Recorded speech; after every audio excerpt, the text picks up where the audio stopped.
Mga idol na inangutanan ako no kung saan ko nung pagbasa kining mga guhit-guhit sa kiluhan mga idol. Pareanaw mga guhit-guhit mga idol ba. Saan ko nung nagpagbasa. So karon mga idol, depende na siya sa kiluhan nga imong gigamit, no? Kay na may kiluhan nga na ay max nga 10 kilos, na po'y max nga 5 kilos. So kining amo adring gigamit mga idol is 20 kilos iyang max. Nya yang minimum is 1 kilo.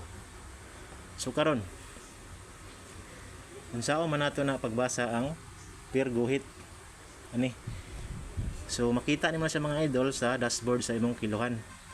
Okay? So na sa di sa lalo mga idol ari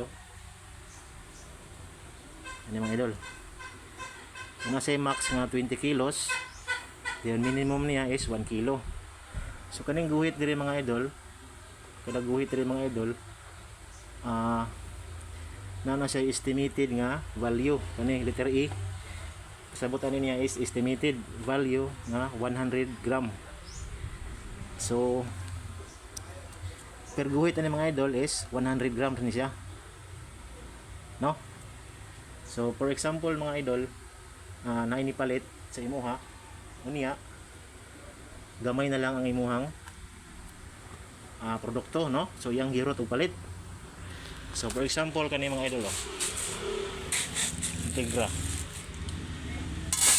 So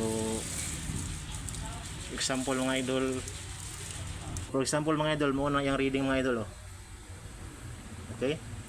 So unsa man nato na pagbasa. Okay?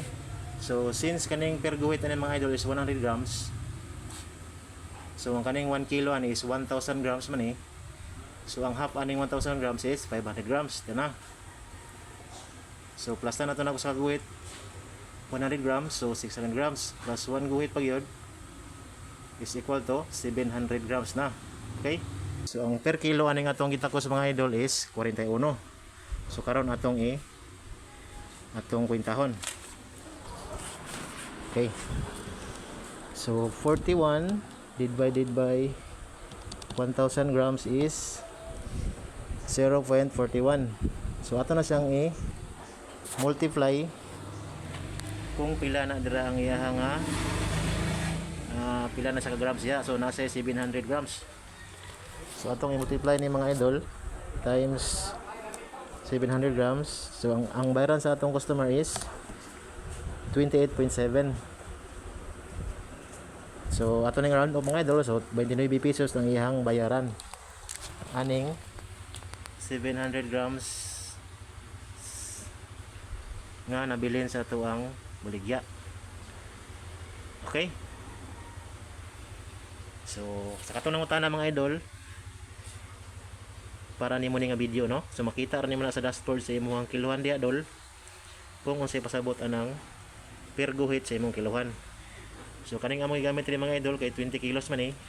So ang iyang estimated nga value sa per guhit dire is 100 grams.